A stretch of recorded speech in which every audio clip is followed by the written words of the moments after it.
Welcome, everyone. This is the January 24th edition of the NCAA Basketball Daily Dime Show, powered by the Predictive Playbook and presented to you by SportsMemo TV. And I believe strongly that I have you more than covered with two solid games that Dr. Chuck and I are going to break down and also give you at least a lean, if not a best bet, in each one of them. And the good news is the first game starts at 8 o'clock tonight, and that is the Virginia Tech Hokies. They're 13th in the ACC on the road against the North Carolina Tar Heels, who are 6th in the ACC with a 12-6 record. They're 7-11 against the spread, 9-8-1 push over under, undefeated 9-0 at home. As a favorite, they're 11-2 straight up. Money line, which is straight up record for the Hokies, 10-8, 9-9 against the spread, 7-10-1 over under, 3-4 on the road, 1-3 as an underdog, and that's exactly what Virginia Tech is in this game. I am a little bit surprised that they are only an underdog of 4.5 points, with the Tar Heels at 12-6 and undefeated at home. The over/under is lined at current price of 140.5. Virginia Tech is 3-7, 4-6 against the spread, 4-6 over under their last 10 games. They're off a 68-63 loss as a 6-point road favorite to Boston College. UNC, a little bit better here, 6-4 straight up the last 10, but 4-6 against the number, 4-5-1 over under, and they're coming off back-to-back losses, Dr. Chuck, losing at home. Losing on the road at Wake Forest and at Miami. They were absolutely hammered by both games. 98-76 Wake Forest win, Miami 85-57.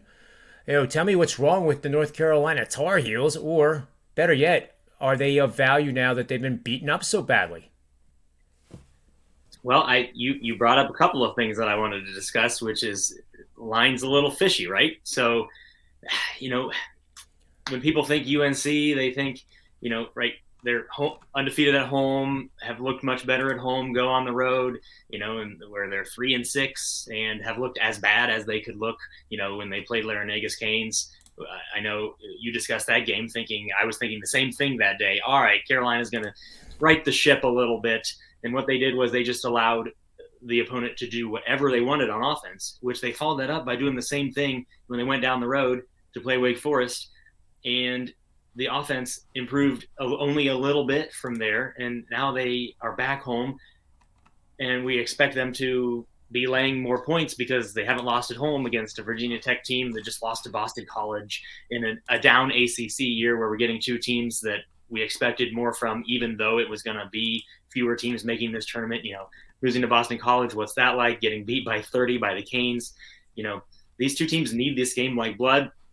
And when you look, I always like to break this down into last three, sometimes last five. And both these teams, last five, are 2-3 straight up, and they haven't in the box score been as bad as it appeared. But what's weird is Carolina is just letting everybody do whatever they want on offense. And when people think of Virginia Tech, it's the slowest team, one of the slowest teams.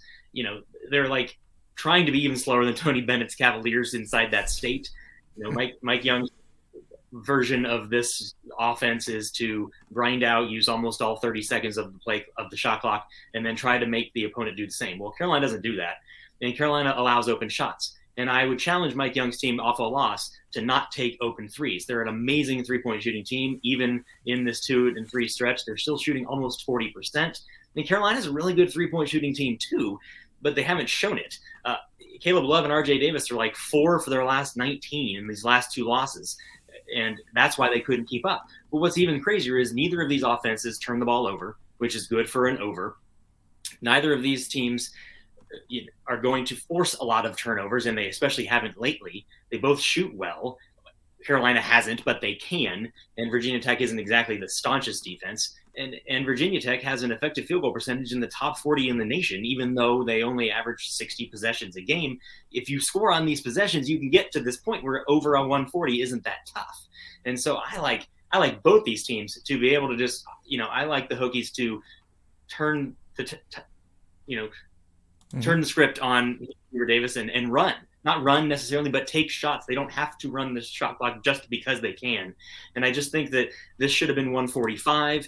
and then it ticked down a little bit from the 141. I put this out last night for my premium clients, and so I like anything you can get in that over range. I think the line's a little fishy because I would have played North Carolina thinking, I know this is funny, we talk about this all the time, thought it would be 6, maybe even 6.5. So I don't know.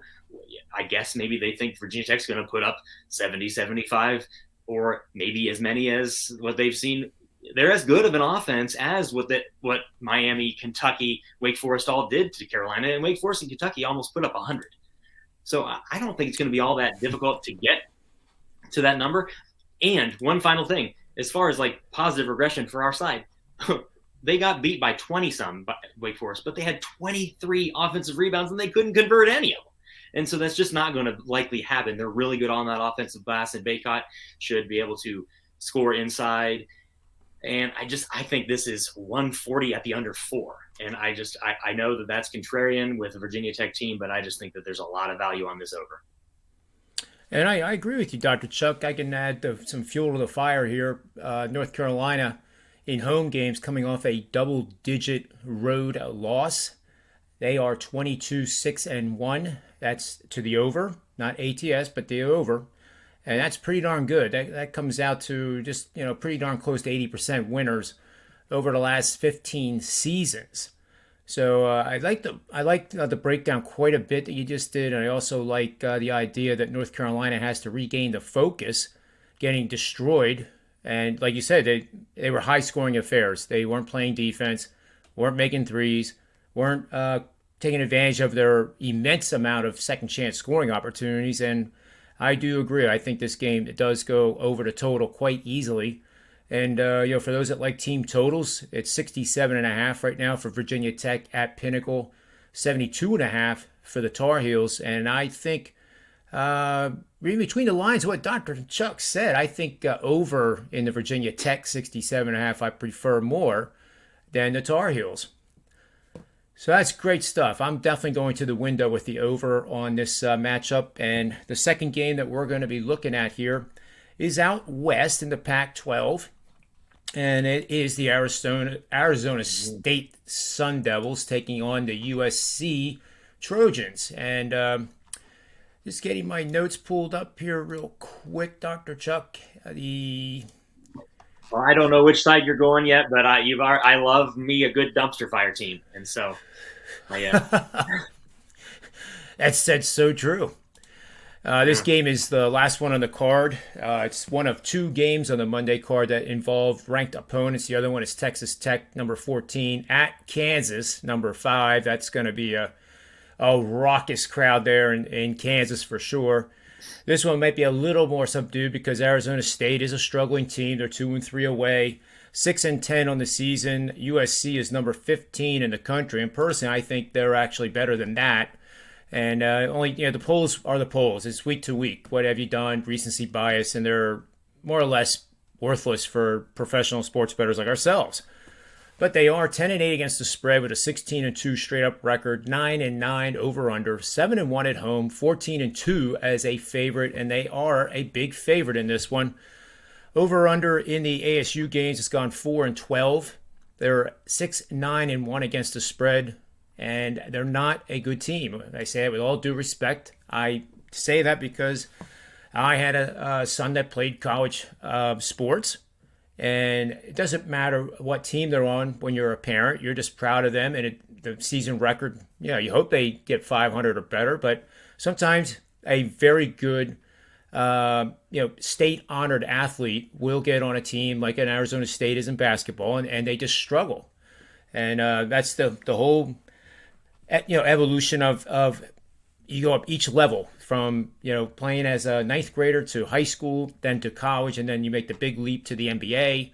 There's fewer and fewer names that reach those higher and higher levels. So, anybody that plays Division I sports is very good in the first place. So that's my little rant on that today on Monday. A little digression.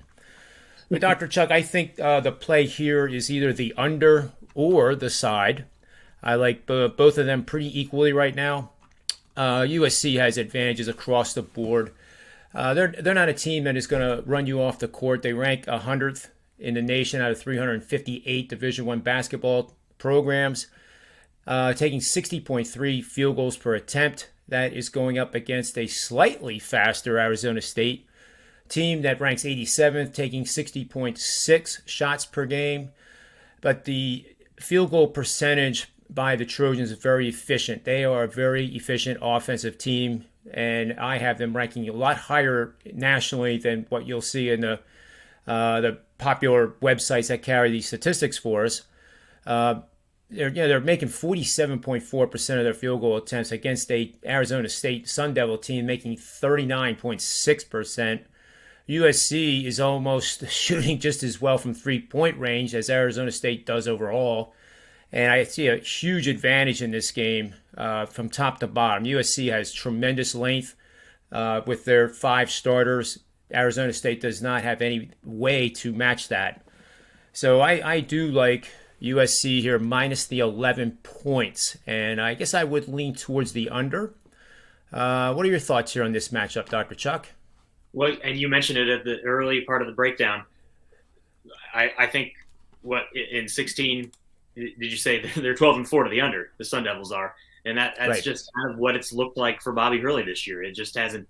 I don't want it to cost him his job because so much crap has happened with the COVID and his own COVID and Bagley and just the insanity that has become this team that had so much promise just a couple of seasons ago. And, but like you said, this USC team, I've backed them multiple times. And not only are they extremely efficient on offense, they're fantastic on defense. And that just does not bode well for a team coming in shooting 39%. So, it's a big hill to climb either way. And with the health of the Sun Devils on a regular basis, I like the under in most any time the Sun Devils are taking the court, if it's home or away, just for the mere fact that, like we said with Virginia Tech, they're really slow, but they're efficient. Sun Devils are slow and inefficient. And, it's a contrasting styles here. And that's why you're not going to get, you're not going to get a juicy total in the USC game. And what did you say this one is? It's, I can't remember what it is comparing this, but it is 134.5. Yeah. So. Yeah. So you definitely lean to the under. I agree. Yeah, so we got 2 bets here. We're going to take the over in the Virginia Tech UNC game, which I am taking to the window. And I am going to play USC as a double-digit favorite here, minus 11. I probably wouldn't play it if it creeps up to 12.5 as a ceiling. But including 12.5, I would play it. And I think that's all we have for the show today, guys. So, Dr. Chuck, thank you, as always, for your time and your expertise and your sports betting intelligence is immense. It's amazing some of the stuff that you talk about in your breakdowns. And thanks to everyone out there in the TV land watching our shows. We really appreciate it. Take a moment and subscribe. It takes like 2 seconds. Hammer the bell and never miss another show that we produce in all sports at SportsMemo TV. So have yourself a great Monday in the sports betting markets, and we'll see you again tomorrow with another edition of the Daily Dime Betting Show. So until then, bet with your head and not over it. And may all the wins be yours.